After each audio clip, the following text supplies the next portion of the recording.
Spurs win this one. They advance 2-1 on aggregate. They are through to their first European semi-final in 6 years. Talk about easing the pressure on a side. We're seeing it here with Spurs as well, Nedum. Yeah, absolutely, yes. And I think what I really enjoyed about the Spurs' performance, especially in that second half, is that they were like backs against the wall. And I think for the criticism that they've received in the last year, 2 years, they're too open. They don't defend well, you know. And obviously, there are always times when mistakes will be made. But to limit Frankfurt to the sort of chances that they had is credit to them. Everybody was putting their body on the line.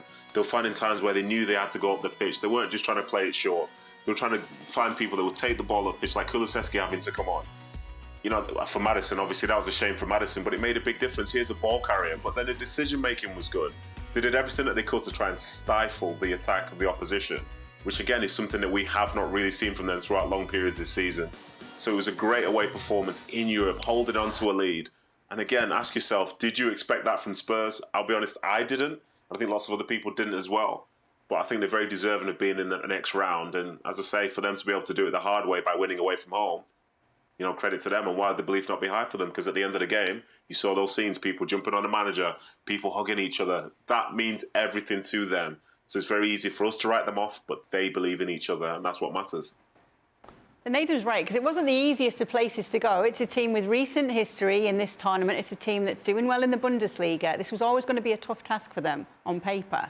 Yeah, but it kind of gives me a strange taste in my mouth, because in some ways you have to criticise, particularly the manager, Postecoglou, because we have all sat here for how long and spoken about they have to change the way they play. They can't have the full-backs being the ones on the end of crosses in the opposition's penalty box, because that's what we've been watching even more this season than previously. But yet they turn around and they put in a performance like this, and you're scratching your head going, why can't you do that in the Premier League when you need to do it? Yes, we love to watch you play an open attacking football, but when things are not going your way, when you've got injuries, you're up against it, then solidify everything. Stop the bleeding, stop the rot. Do exactly what you did tonight, where you had everybody behind the ball, nobody running 40 yards to maybe get a pass that was never going to arrive and leave a big hole. There was none of that. And this is where the praise comes in. It's a great performance. I mean, really, I don't think Stuttgart deserved to score any goals tonight. It's a good job because they weren't playing there tonight. Frankfurt, I beg your pardon. Stuttgart definitely didn't deserve to score. You got to praise them for the way they won, and they dug in, and they defended. But then you scratch your head and go, why is it taking you this long to do that? It don't make any sense to me. Do you feel the same way, Shaq?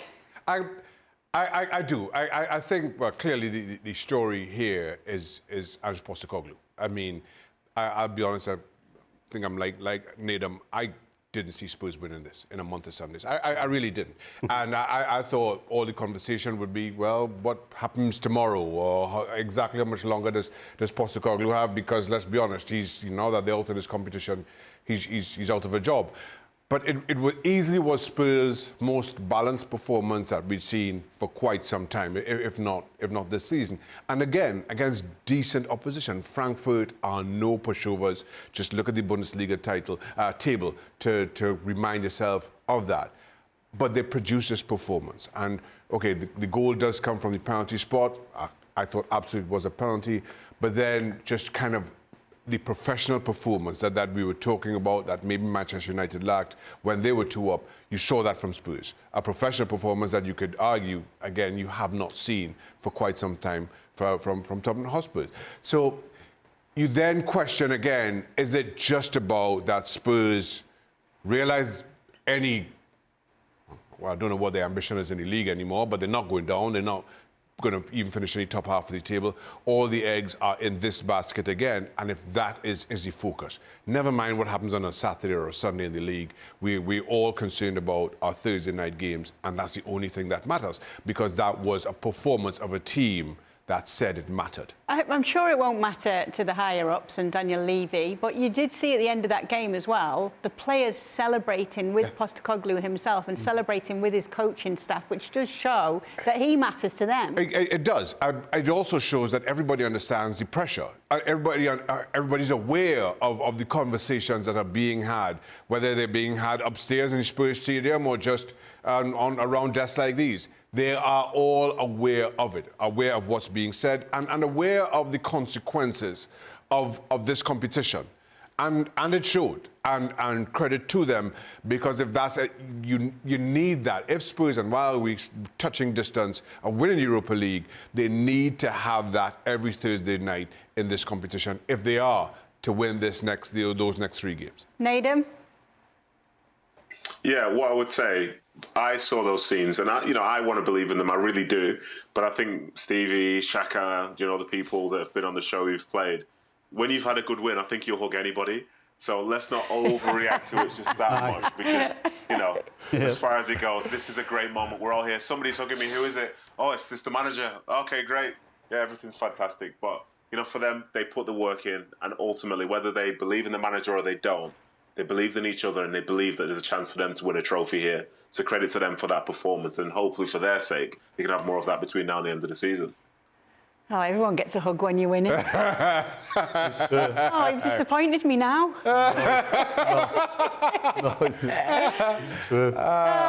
wonder what poor Ian Dark thought of that as well. He didn't play, and I wonder if he's been having the wool pulled over his eyes all these years as well. He can always have hugs, can Uncle Ian. He'll be on the show tomorrow. Make sure you join us.